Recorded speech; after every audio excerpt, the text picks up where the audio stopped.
people, so we watch a bugs videos. The top of kids in high school. When I was in high school, I wasn't really part of any one group. I just kind of got along with everyone. Well, almost everyone. And because of that, I ended up having a lot of random interactions with all kinds of students. So what better way to relive the chaos than by making a YouTube video all about the different types of kids you meet in high school? Being stuck in school day in and day out, I've seen some pretty crazy class clowns in my lifetime. I have to put some respect on the amount of sacrifice and hard work these kids would put into spicing up a boring classroom. Like this one time, where I just so happened to be seated in front of the class clown and he got my attention. Psst, what's up? Look above you. Shh. This dude spent the entire class throwing pencils in the ceiling when the teacher wasn't looking. And the last thing you'd ever want to do is get into a confrontation with the class clown. No one was safe from this type of kid.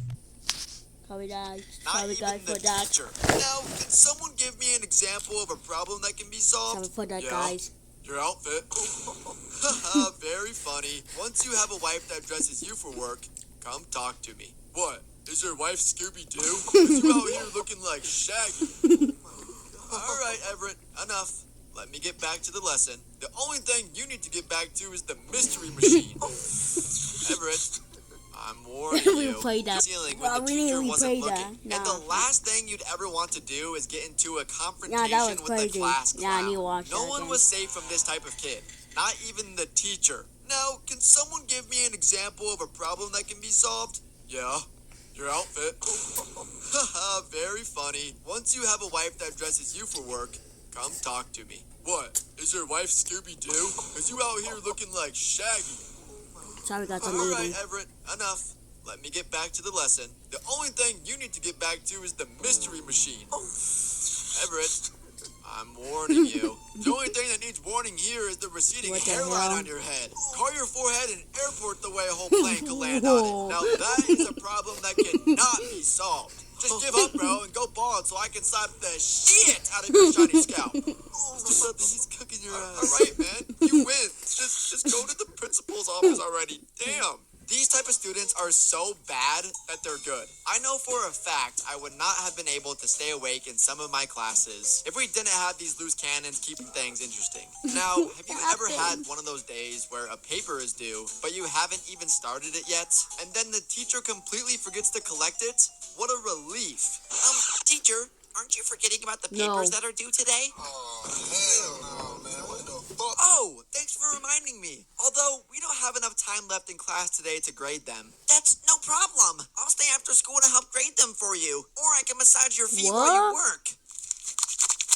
The teacher's pet. Like, bro, chill. You're not even getting paid for this. I was sitting in class one day where my teacher got called out for the rest of our class due to an emergency. Thinking I'm in the clear, about to have myself a free day. Mrs. Thomas, I could take over the teaching of today's class during your absence. Well, sure thing. Get on up here. I didn't care what this kid was about to teach. My only question was, is this even legal? But I knew this class was about to get wild the second I saw Everett's hand go up.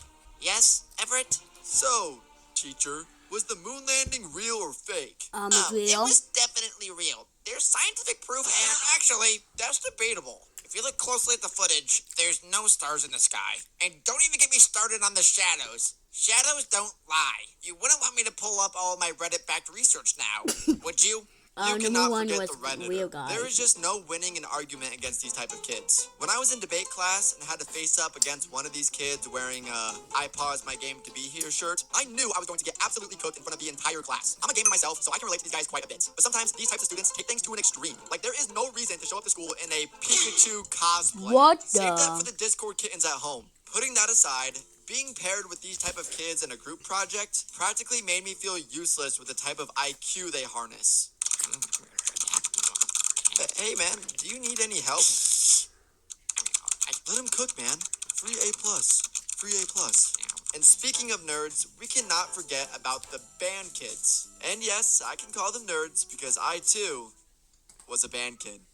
What? The band kids are as interesting as they get. I just remember walking into class some days, and a group of them would be running around on all fours before class started, and then proceed to touch their instrument with those grimy hands that were just on the floor.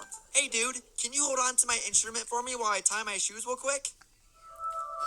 I kept to myself in band class for the most part. The Naruto running and do you know the way memes were never quite up my alley. Stop the cap.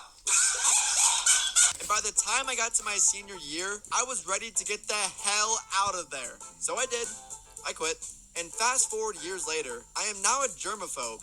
This is all adding up now. On the complete opposite side of the school from the band kids, you've got the athletes. You have to admit, the power these kids have over teachers was something every student was low-key jealous of. Athletes could show up late, absolutely bomb a test, leave halfway through class for a game, and still pass. I thought playing tennis and golf through high school would get me brownie points too, but no! This type of treatment was specifically for the basketball and football players only. I didn't realize how far the favoritism went until high school, when things started getting weird. What? Specifically when my female teacher started flirting with the male athletes. What the? All I could do was sit there and question, is this even legal? Looking back now, I'm honestly glad being an athlete was never in my plans. Because years later, some of these guys are still living in high school. Man, if coach had just put me in during the fourth quarter, I'd be in the NFL right now. I'd have a Super Bowl ring. I'd have a Lamborghini. I'd have What? him. But hey, I'm no better. I'm just sitting here, hunchback, roasting teenagers for meaningless internet views. Yeah? Oh my gosh, I'm telling all the athletes everything you just said about them. And don't even get me started on the students that love gossip. Nothing more triggering than hearing Yeah, spell the that's true. tea with a crunch of a hot Cheeto from across the room as you're trying to focus on the final exam sitting in front of you. I did everything I could to stay as far away from those kids. But if there was anyone better at minding their own business, it was the valedictorian. It actually pissed me off at the fact they had school on easy mode. Yes, guys, as shocking as it sounds, I was not the valedictorian of my school. I only had a couple interactions with our high school valedictorian, but I'll never forget the day he casually showed me a full-on blueprint for a weapon Wow, that that could sounds like cause kinda like mass me. destruction. Is this even legal? This is even illegal. Why both saying that 24/7? But all jokes aside, staying in school kept me out of places like this. And for those that are still in school watching this, take a moment to appreciate everyone in your classes. Because every unique individual plays a special part in what makes school a once-in-a-lifetime experience. That was a beautiful speech, kid. You're still getting life, though. Well, still better than school. What?